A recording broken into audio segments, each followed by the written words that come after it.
So here we go. Give me two.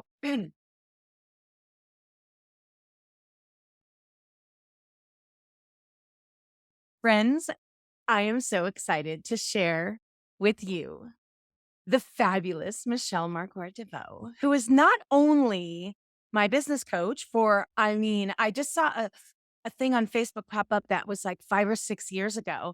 And I was like, whoa, we have known each other as business colleagues for a long time. I think it's actually 7 or 8 years, and then moved into friendship. And then I'm a member of the team and I'm Michelle's social media manager, and I participate in the marketing and ideas, and I participate in the Facebook group. And I am now participating in sharing the fabulousness of Michelle with you. Oh, thank you so much for having me, Karen. I feel like we talk probably almost every day We kind of do. Yeah. to each other. Hmm. And so it's really fun to talk to each other in front of a group of people so that they can see the level of our shenanigans. Oh my gosh. I'm going to just tell you the pre-show. I wish you were here. I'm sorry you weren't. we Talked talked about lashes. We talked about lashes. We talked about science and Karen's opine. We talked about marketing. And please go look at Michelle's Instagrams right now because it is rolling and rocking. I'm just saying. It is so fun. Michelle, though, I want to, one of the reasons why I definitely wanted to talk to you when I'm getting ready to present my 2024 marketing plan to my clients, and then also to put it out there for my people. And I want to hear about what you think and what you perceive and the way you see businesses going. And I want to hear your thoughts on that. And I know we're also going to touch on that fantastic Facebook post where we talked about ADHD and what it can do and neurodivergence and all sorts of things. So, but let's start with what do you think about the state of affairs that is coming with 2024 and business marketing? Yeah, well, I think it's marketing and sales. Mm-hmm. I think we're already starting to see a trend against marketing, if you will, air quotes, marketing, and that the real sales process is not going to happen asynchronously anymore. I think even with the smallest offers, Mm-hmm. people are skeptical. Right. People, and they should be, because there's a lot of reasons to be skeptical in the world right now. Uh-huh. And I think people are more interested in doing their due diligence around what they're spending their money on. And that is not just services. I think that's products too. Definitely. I think it's brands in general. People actively choosing to no longer participate in brands that they don't align with ethically or based on their own core values or belief systems. And so I think part of the reason why people are skeptical and why there's going to be more focus on bringing kind of a loving and ethical sales process to every Mm-hmm. sale is just because people don't have as much money because of the extreme rate of inflation that we saw in 22 and 23. Mm-hmm. And so now that inflation is kind of starting to even out and get back It into is. those normal 4% numbers, Mm-hmm. people are more careful about where they want to spend their money. Mm-hmm. So they have more money again, yay.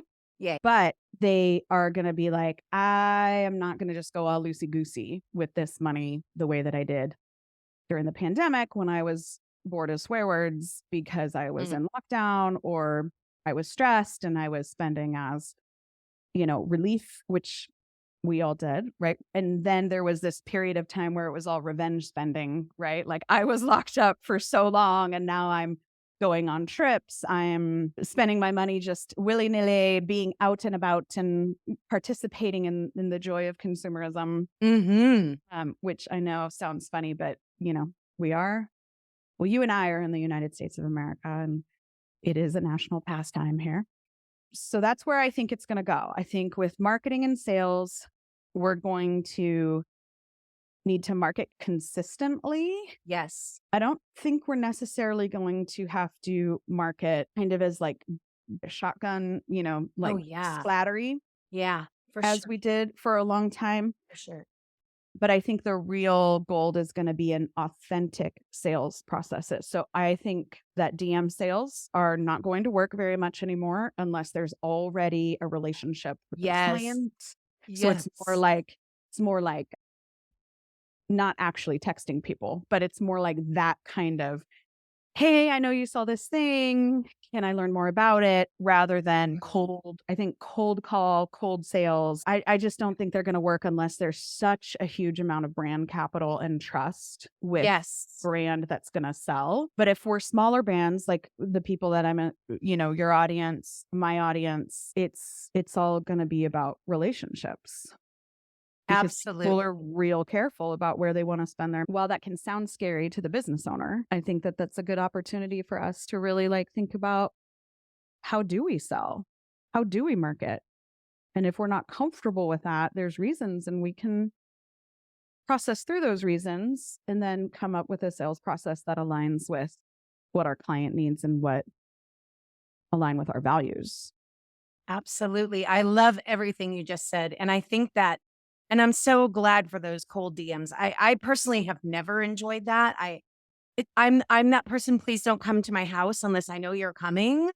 Mm, I don't like that for me because, and part of it is because I'm so scheduled. I'm so busy with my mhm. life and my family. And that's part of it. But also, I agree with you in that I think the consumer is also has really come up, their knowledge base has risen dramatically, I love right? it.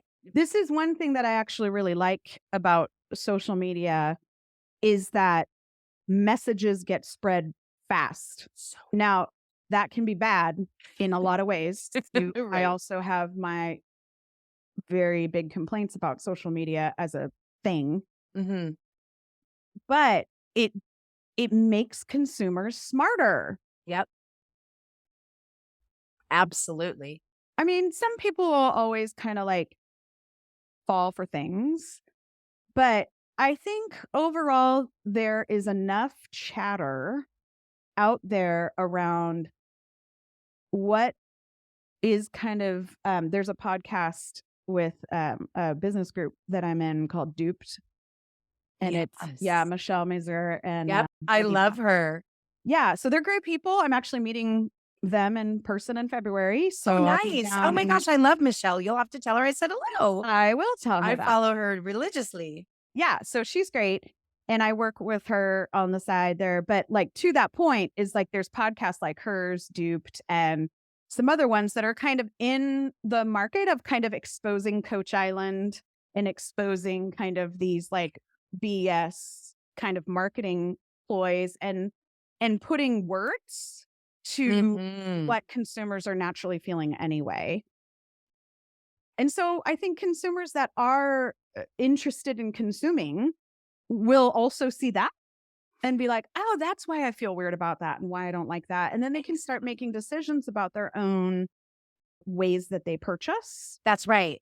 That's And right. when they make decisions about how they purchase, they can be more mindful about how they'd like to offer purchase. Absolutely, and I love this. I mean, consumers are definitely getting more savvy. I think it's also because they're more social media savvy. And by that, I literally mean as users and as the doers of social media and the creators of social media.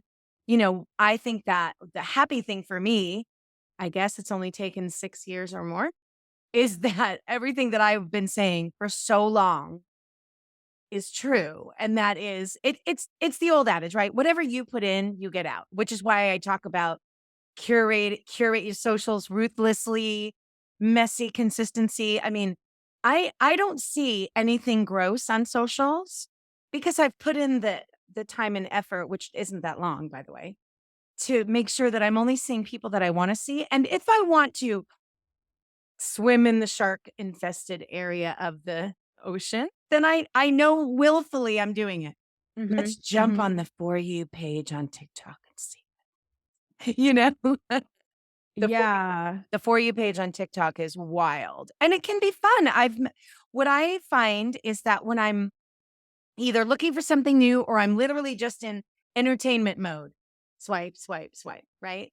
But when I want to either learn about skincare, learn about singing, learn about whatever, then I'm looking at my followers and I'm listening to what they're saying. And the funny thing is and we talked about this a little bit earlier about looking good, right? Mhm, I mhm. actually think the perception of that perfect beauty, the model perfect, is now people are suspect of that person and Yeah. the beauty that and by beauty, I mean that overall reaching thing, friends. I don't mean like the cover of Vogue, which we all know is smoke and mirrors. And that's fine. I love smoke and mirrors. But the beauty standard, the definition is changing where regular people of all shapes, sizes, genres, styles, pronouns, all the things, those all of those people, which is us, are now being considered beautiful and therefore becoming higher trustworthiness. I mean, has a higher trustworthiness. And so that's why I think it's so important for small business owners to get onto their socials for marketing because that's what everybody now wants to see. We want to Yeah. see those kinds of people. We want to see you, right? Yeah. It can be really uncomfortable. It's, especially people who, like myself, you don't fall into this category because you were on the social media train from the get go. But like, I mean, I'm 46 years old. I am so glad that my high school and early 20s did not happen on the internet. Like, Mm, oh Lord, thank you, Lord. Like mm, mm. I I have a particular resistance to the fact I I hate that it works. You know what I mean? Like Mhm. it and I think that people who are around my age, again, barring you, people who are around my age, I think there's also that cognitive dissonance of like, I didn't grow up like this. I don't know what it's like for people to be seeing me all the time.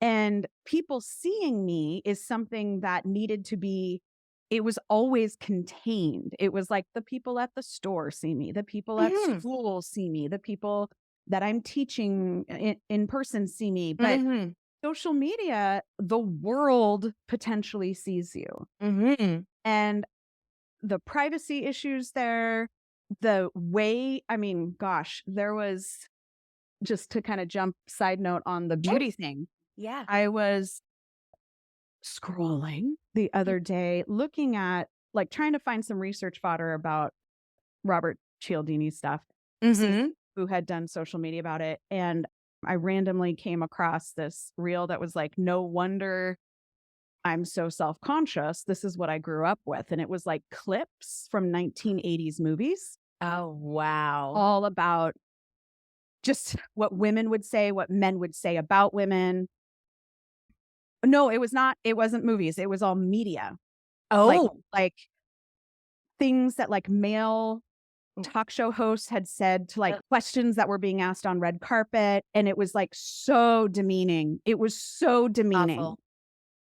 And it was like a 2-minute just clip after clip of women literally being asked about their breasts on in public, being asked about who they kissed, being asked about these very highly objectification Mm. things. And this was like national network television. Right. And I'm thinking, oh my gosh, that is exactly why so many of us don't want to do this because this is in the back of our brain somewhere. It's in the filing cabinet somewhere, whether we bring it to our consciousness or not, Mhm. that to be a woman Right. in the public eye means to be scrutinized for things that have nothing to do with your expertise, nothing to do with your talent, nothing to do with how you made the world a more valuable place. That's right. That's right. And so, but that being said, when we can name that and say, this is why I am afraid of this, this is why I hate it, this is what I don't like about it, Mhm. we can choose that narrative Yes. and then make other ways to market, because you don't have to use social media. It No. Gosh, But I do it's love real hard. It's real hard, but you don't have to, you right? don't have to. You don't have to. But if you make the conscious choice, like you said, curating your feed, Mm. consistency, choosing to go in the shark infested waters, and then choosing, like, this is what I was taught about myself, but I'm going to actively resist that message by showing up Yeah, right. That's right. in everything that who I am. That can be a way to reframe it and get you doing what is, like you said, current trend in marketing, which is your face moving and talking to the phone for the whole world to see. It's Just kind of weird when you say it out loud. it is, but you know what? I mean, it's funny. I guess I definitely think of it as like FaceTiming with a group. Hmm. And, and the funny thing is like all those ugly things from the 80s, like you were talking about, And it 90s, and early 90s. 90s for sure. Yeah. The And funny now, I guess, but not as much. it's so much better. I Yeah. mean, it's so much better.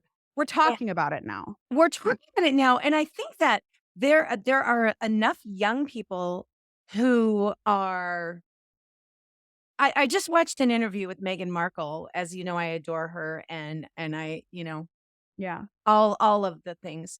And the girl who was interviewing her, the way that she did it, the questions she asked, the way that framed everything, I could see, I was like, this girl took the time to really consider how are both of us going to be perceived? How do I Mm. want both of us to be perceived? Me as the question interviewer, Megan as the recipient of a potential award, and plus, bless her, all of the things that come along with being the person of Meghan Markle. And and I just loved that it was so well received by Megan. Megan was clearly like, I can't imagine the Yeah. trepidation she must feel Yeah. Like, when a mic is put in front of her face. I mean, come on. Right. And so the great thing for me about social media is we're putting the mic in front of our own face. We can say whatever we want. for good or for ill. But I mean, I mean, I just think I feel like, man, that conversely about I'm glad I didn't have this in high school. Dang, if I only had this in high school, what would I have learned about? What could I have been? What other people across the world and across the nation and across in literally in just the other neighborhoods would I have met and known because they were on social media? That's how I love to look at this, is that the connection between humans, it's literally palpable to me, and the opportunity to talk to people that I mean, I have people that I consider dear friends that I have never met their face in person, but they could just say, "I'm coming to Vegas tomorrow and I need a place to stay." Well, okay, of course you're staying in my little guest room, right? Like literally, and so because that's how deeply we know each other and how often we talk and look at each other's faces and hear each other's voices. And so imagine now taking that out of the personal and into marketing. Imagine somebody waiting to hear the message that you have. They're they're looking for your message. And there you are giving it in your beautiful way. And this is why you are the social media manager and I do not do that part. Because your positivity and your commitment to this being a place that doesn't always have to be shark infested waters is something I don't have. And that's, to all those business owners out there, like, this is the beauty of a team. When you get to a place where your business can support a team, is like, you can fill the gaps Mm. with people who believe differently than you in order to fill the overall mission and vision of the business. Be- Absolutely. So, And remember, yes. teams can come in all forms, right? So Don't worry that you have to have some, now I have to make $800,000 more because I need a team. No, go out and book a session, a single session with somebody like me, with someone like Michelle, with someone, whoever it is, right? Yeah. Book a single session and take the tiptoe in. Or I will say, and use AI. Oh my gosh. Anyway, that's a whole nother conversation, but that is a way of adding a team member, friends. It seriously is. And oh, I just think the world is so exciting. And it's funny. I want to segue into talking about a little bit about Clifton's strengths because you're a coach, a certified coach. Did I say that properly? Sure. I know. I'm not like very big on like, I'm like, yes, I am a Gallup certified Clifton Strengths coach. Yes. There you And go. and it's funny, like, I never thought I would be interested in those kinds of personality tests because, well, and it could be again for the change. I always felt like they were very geared towards corporate land. And I believe that they probably were, right? Well, they are. That I would say Clifton Strengths. Well, first of all, Clifton Strengths is not a personality test at all. It's a Oh, yes, help me. motivation slash, yeah, it's like a how you think test. It's like your Mhm, thought processes test mhm, and mhm. how you, and then what you're motivated by. Oh, that's so much clearer. And So of it's course, it's yeah, not a Disney princess quiz, you know? good. Yes, and well, and the funny thing is, for me, who was very adverse to, I mean, corporate stuff doesn't ever make sense to me. I worked fine when I finally worked for a corporation. I didn't even know how to clock in because I was like, wait, what do you do? Like, I'm here. You obviously see I'm here doing the job. So what is happening? Anyway, that was a funny time in my life. Not bad, but interesting. Oh gosh. And believe me, Karen and corporations, they definitely had a love hate for me. Same. I think same. That would be an interesting conversation. But the point is that I love the Clifton Strengths quiz. Is that what you would call it? Assessment. Assessment. Perfect. Assessment. And then your explanations of that. The biggest ones that helped me were understanding my empathy. So I have an interesting top five, but empathy, futuristic, and positivity. I kind of viewed those negatively for a long time. I didn't even name them properly.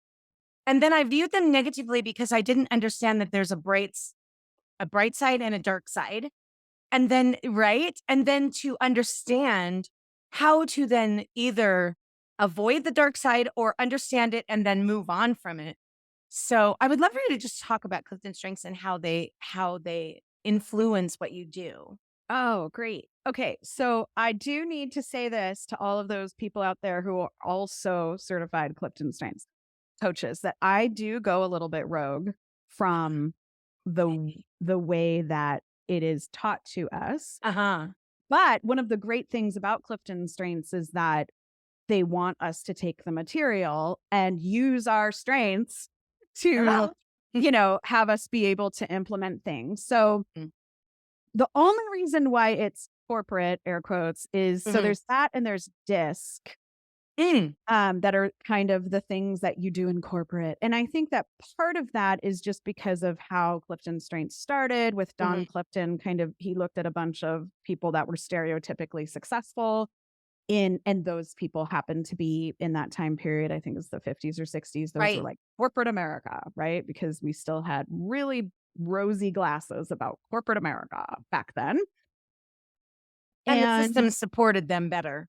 I think that too. The actual system supported those people better than yeah, well, I mean, we don't have time for that nope, podcast. nope, we But don't. But yes. all the way to say it was kind of born out of this is the definition of success we're looking at. Mm. Let's figure out why that is. Mhm. And now it is very robust and different. That was kind of like where it started. But Right.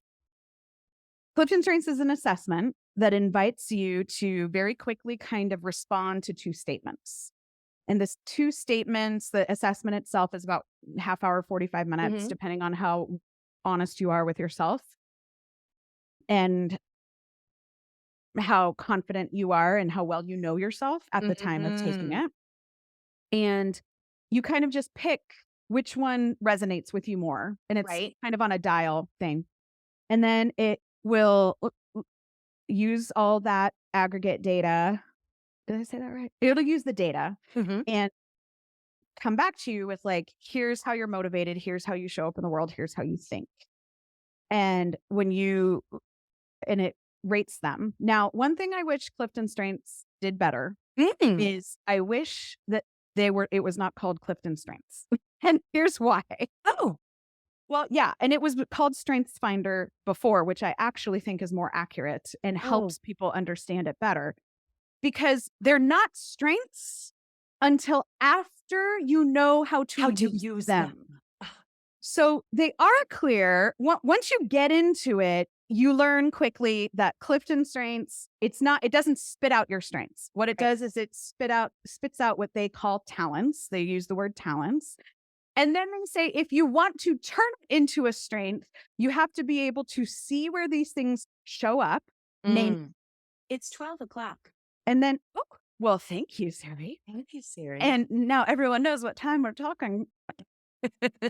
And then second, they say you have to, it's so cheesy. I love it. You have to aim it, right? You have to say, now I'm going to be intentional about using this strength. Oh, Or wait, is it name it, claim it, and aim it? I think it's name it, claim it, and aim it. So cheesy, so cheesy. And so yet, cheesy. quick But and effective at making clear what it means. Yep. yeah, so it's like, okay, I see my positivity showing up here. I often say, oh, there's my restorative. Oh, there's my connectedness. Oh, there's my communication. That's the naming it.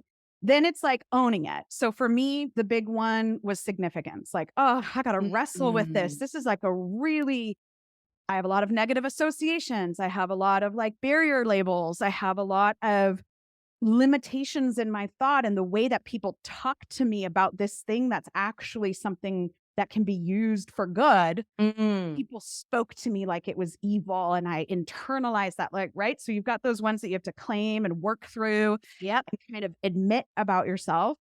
And then you aim it. And that's like, I am purposely and intentionally calling up my restorative and we are going to solve this problem. I'm calling up my connectedness and we're going to see where we missed the boat on this. There's something missing. We can find it.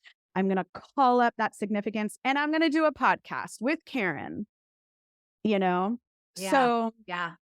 and so that, and what I love about it, why I chose to get certified and why I invite all my clients to do it Mm-hmm. in the How to Run Your Business Without Hating Your Boss Accelerator program, if a participant has not done it already, we pay for them to do it because it also gives shared language Yes, I love for that. the client and the coach, Yep. myself, or anyone on the team. It gives us shared language. So even if it's imprecise language, Mm-hmm. it helps everybody kind of know what we're talking about when we're dealing with certain mindset issues, certain things that we need to change, ways we're solving problems.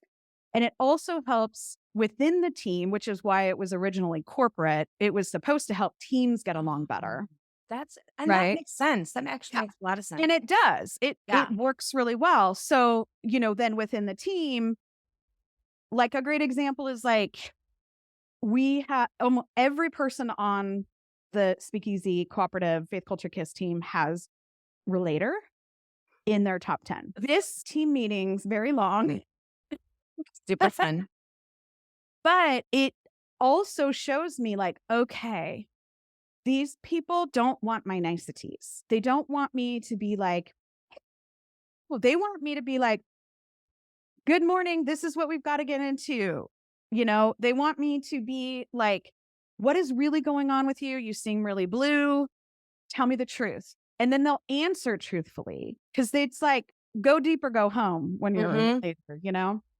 Mm. So, and it might not be everybody, but almost everybody has it in their top 10. And if not their top 10, definitely their top 15. Mm-hmm.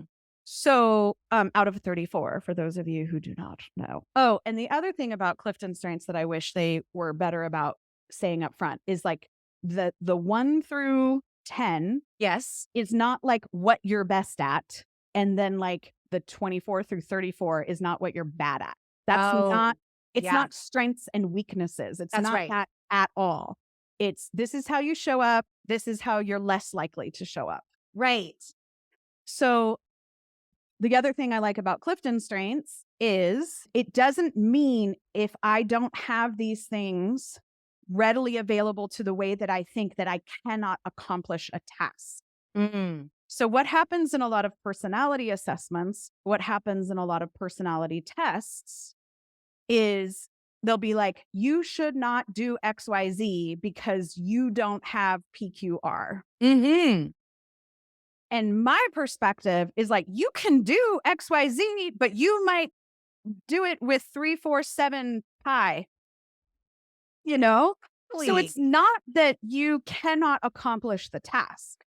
It's that it might look a lot different the way other people historically accomplish the task.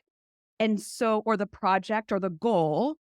And so we need to figure out how to leverage the way you show up in the world to get done what you want to get done. Mm. Mm. And that kind of goes to the neurodivergence conversation we were Yes. having. And that's the other reason why I think CliftonStrengths is very savvy, is they account for neurodivergence. It's not like, Yes. oh, this is only about neurotypical people. And they do a whole lot of research in order to have these things translate cross-culturally Mm. and internationally. So it's not just like this white United States perspective anymore. Correct. Right. It is very much taking into account socio-political, socioeconomic, and literal cultural diversity, not only within a national culture, but like in the world. Like they have a whole other set names of talents in Japan because there are some concepts that just don't even translate. Translate. Hmm. So, and that's just an example. But to that point about the neurodivergence is that I think a lot of times we frame neurodivergence as a thing that stops us from achieving what we want to achieve. Hmm. This stops me. I Hmm. cannot do it because. Right. And in certain cases, yes, it is literal. There is like a literal cannot, right? It just isn't going to happen. But with strengths and with backing away from some of the narratives around being neurodivergent, Hmm. you can absolutely accomplish the same things that Hmm. you are seeing everywhere else that you perceive Hmm. is valuable, but you're going Hmm. to get there in a very different way. And what I call that very different way, because it is a system not set up for stereotypically neurodivergent, stereotypically Hmm. I think Hmm. we're all at the point now where everyone is kind of like, everyone is neurodivergent in their own special way. Yep. What is that? Normal as a setting on a dryer. Mm. So, but that like that extra pain of filling the gaps in order to achieve the goal is what I call like the ND tax, the neurodivergent tax. Yes. I love And it's, that. and to me, it's like the system makes it harder and more expensive and take more time, more capacity, more time, more money, but Hmm. it's not that you can't do it. Yes. And for me, Michelle, and I'm so glad that this conversation has evolved to this. It is the single most important thing that you taught me. And that's what I think led to this conversation somewhat in the speakeasy in our Facebook group is that there's a lot of the things that voice teachers do that I don't do because it just doesn't make sense to me. And that's from running a business to the way that I teach. Mhm. And yet I'm having my studio has success, right? Success being from my perspective, right? And I love that instead of, which I know, and you heard my story obviously in the keynote at Speakeasy Live, my neurodivergence and my ADHD was so negatively perceived, except by my mom and dad. Thank you, Jesus, for them so much. it was supposedly such a negative thing. She won't be successful. And then her ADHD compounded with positive nature. I mean, this is a recipe for disaster. So let's just hope for the best. I mean, it's astounding that's what was said to me. And, by a doctor, by someone of import, that luckily my parents were so strong and positive and in their influence for me that I was able to, while that has stuck with me forever, obviously. That's a rough one. But I continually just know that I can push past that. I can, and of course, we've seen leaders, and believe me, I'm not comparing myself to Steve Jobs, but as an example, that kind of person with his neurodivergence issues and he had a lot of personality issues, and yet his business success was tremendous, and his futurism is crazy, crazy good, gorgeous. So But going that's back to Oh, I'm sorry. I didn't mean to interrupt you. no, it's okay. Just going back to you, like that piece of business acumen, I say, run things the way that it makes sense to you, and then just keep adding in. Obviously, I can't just willy nilly do whatever I want. Obviously, that doesn't make sense, right? You're like, hey, you got to have a system, and Notion is really good. And I'm looking at it and I want Notion to work and I wish it did. But right now, for me, Apple Notes and Workflowy is my jam. It works, it keeps me on track. It does a lot of things that Notion does. And I don't know, that's one of those things like, why isn't this working? Karen, stop wasting time on wondering why that's not working when you have a system that's working and you don't need permission. Is it okay if I use this? Duh. Friends, it's okay. I If mean, I you only, right, all those things are okay. If you only want to be on one platform, it's okay. All those things are okay. every decision just comes with a result. That's right. Every decision just comes with a result. So if you're not happy with the results, then go back to your decision. But if Right. it's working, then that's a whole other marketing Wow. conversation too. But to your point about Steve Jobs and neurodivergence, Mm. because there was your ADHD moment live and in real time, everyone. We just took it up. It was something else. But to the point about Steve Jobs and the neurodivergent tax is like, we can we can admire him as a person, but he didn't build Apple by himself. Of course not. There was no way that Apple would be what Apple is with just neurodivergent Steve Jobs at the helm. No. I guarantee you. And so this is part of like this tax that we pay is when we are neurodivergent, and I have ADHD, people sometimes know that, sometimes don't. People are often surprised to find out that I have that because I have systems and a team and I pay that ND tax. Ooh. I pay that tax. Mm-hmm. But like, I don't have all of me personally, the reason why this business is the way it is because I do not have the spoons or the ability to do all of the different things that this business requires to be done. That's why. Right. And if I do go back to solo business, which of course I ran a solo business for many, many years, fine. Then guess what? Certain things will not happen in it. Mm-hmm. And certain things will. And then there's my tax there too. It's going to take more time because I can't show up the way that I would normally, or I'm not as consistent because I have bursts of awesome. And then I'm like, I want to hide under a blanket for 6 weeks, like I get it. So it's interesting to me. And I want to be real careful because this is not like pull up your bootstraps and get your shit together. That's not what, sorry. That's not what I mean by you should be able. I'm not saying you should be able to do this. That's not what I'm saying. I'm saying if you choose it, it is possible. And it's going to cost you more in time, energy, and money, which is the neurodivergent tax. That is not fair.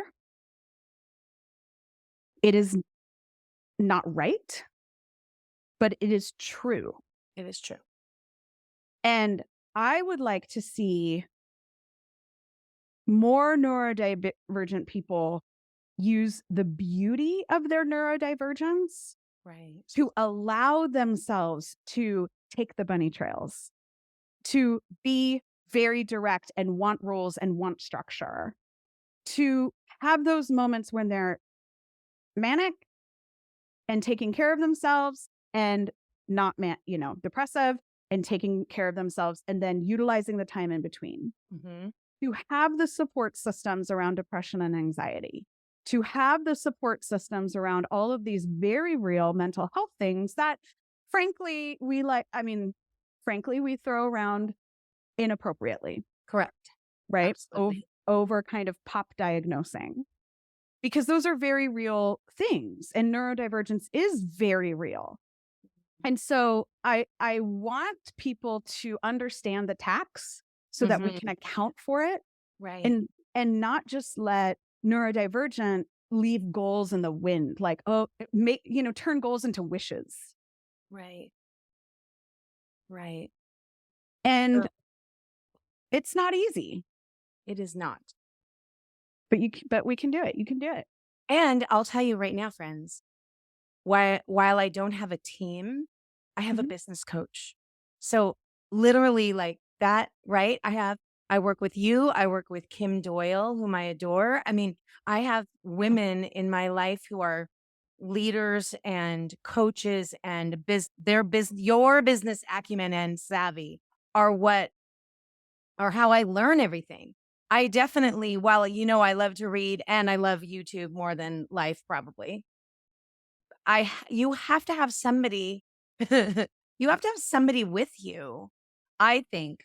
So maybe the team just looks different. It's funny, I literally think of you ladies and Esprit as my podcast coach. I mean, as you see, I can Jimmy is my music coach. I have a different looking team and a different kind of structure to my work, and so I hope it's helpful to know that. So, and while sure, am I a solo business owner? Sure, none of you have financial stake, if you will, in my business or day-to-day stake or anything like that. However, I pay you, I work with you, I spend time with you, and you teach me things and you help me do things better.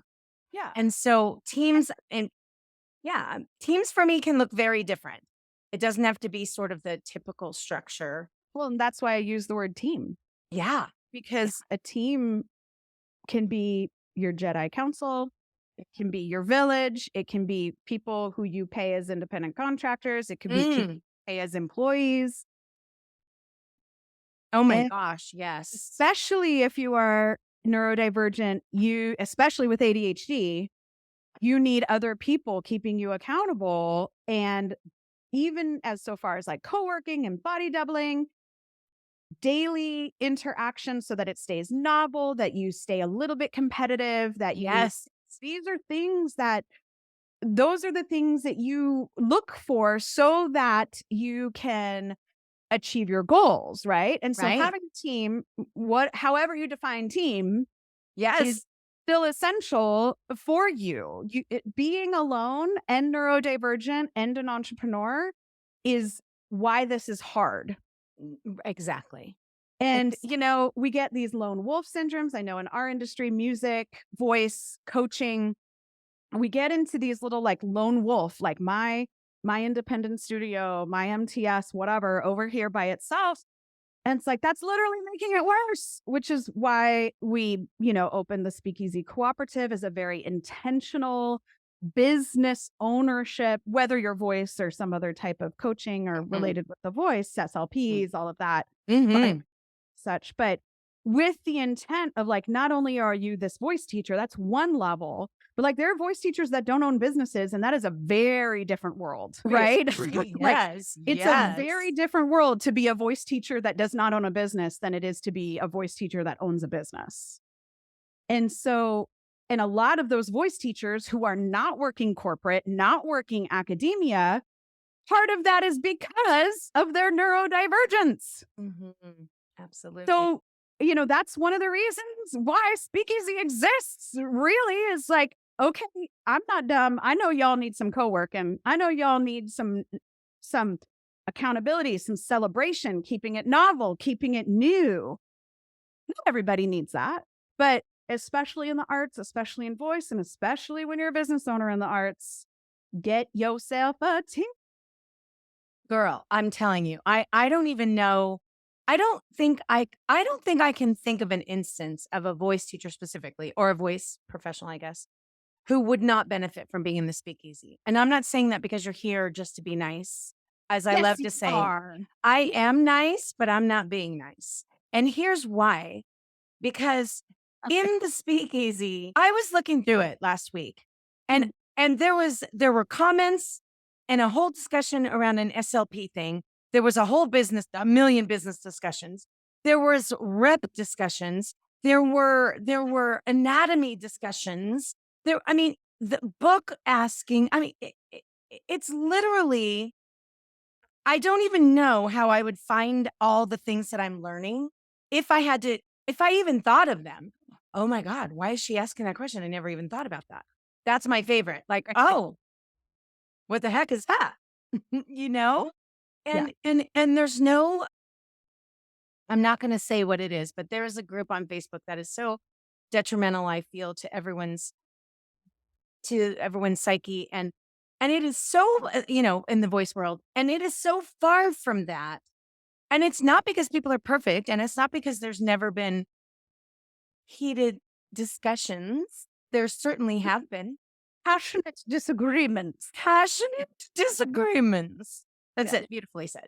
I mean, because why? Well, we're passionate about the voice and singing and performing and all those things. And so we just, and then everyone has thoughts and feelings, and everyone is wonderfully diverse in there. We have so many different kinds of humans in there that I mean, you could, and I love our lurkers so much. The lurkers probably know more than all of us put together because they're just reading and they're not commenting, which is sometimes a really smart thing to do, by the way. Mhm. Um, My favorite, like, side note here, yes. I'm gonna take the ADHD train. Okay, take it. So my favorite is when I will, like, randomly get a message or an email from a person who I know is a member, because I look at our members list. I have kind of a habit of Sure. looking at everybody's names and kind of speaking some prosperity and peace over everybody. Oh, So that's I know lovely. everybody's names, but I'll get like a message or something from like a person who has never once commented, never once made a post, never once. And they'll just be like, I'm so thankful for this group. I know I don't engage. I know I don't do this, but I've learned XYZ, and my business just made $30,000 more than it did last year. And I have honed in my sales process, or, and these are multiple, I'm giving you like multiple different messages. Mhm. That is like one of my favorite things, is to be like, see, you don't have to engage. Like, that's the other thing too, is that when we say get yourself a team, Mm. that means get yourself a group of people Mm. that you know are for you. Amen to that.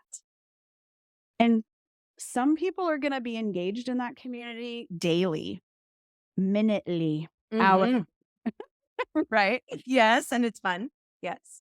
But they're not more or less valuable than a member who maybe pops in to lurk and not even say anything once a year. Mhm. If that's how they're choosing to be supported, that's how we will support you. Exactly. And I mean, it's more helpful when you tell us directly what would be supportive, because then we can do it. Yeah. Don't mind. But that's not, it's still okay. Like, you Right. don't, there's such a big misunderstanding of what showing up means, Mhm. you know? Mhm. And I really love getting those messages, because what it says to me is that this person has learned to show up for themselves. Mm. I love that. And that means they can take on the world. Because if you Yeah. can be self-loyal, you can do anything. Oh my gosh. I love that so much. That what a perfect wrap up to this conversation, which I know we could go on forever. I mean, I love talking to you. And sometimes we have over Two wine and teachers in the room. Where will it go next? but literally, friends, I don't know. I don't know what to tell you except get yourself a coach. Michelle coaches a lot of different types of humans. I'm Mhm. going to let you know, not just voice teachers, creatives of all kinds and types are her Yes. jam. And and listen, that can be somebody who does spreadsheet things, which is that's a scary word for me. I'm learning to say it out loud more. And right, I mean that kind of person who has their own solo business, who works probably for creatives who don't want to talk about that. That's a perfect example of the kind of person that Michelle could help. So, and I don't know. I just think that the smartest thing you can do in 2024, aside from be on social media for your business, is get yourself a coach like Michelle, Oh, because it's true. And it sounds so, I want to say it out loud because you. that's how I feel. That's what I've learned. That's how things are going forward. And it's just really important that I want to say that because I know that there are people out there that trust what I say because I won't, it's too important for me. It's just like singing. I can't tell you if something is going well if it's actually not because it's too important to me. That's a deep Right.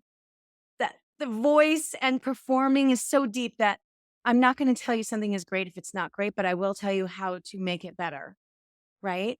And Uh, and I know that a lot of people trust that in me and I'm so grateful for that.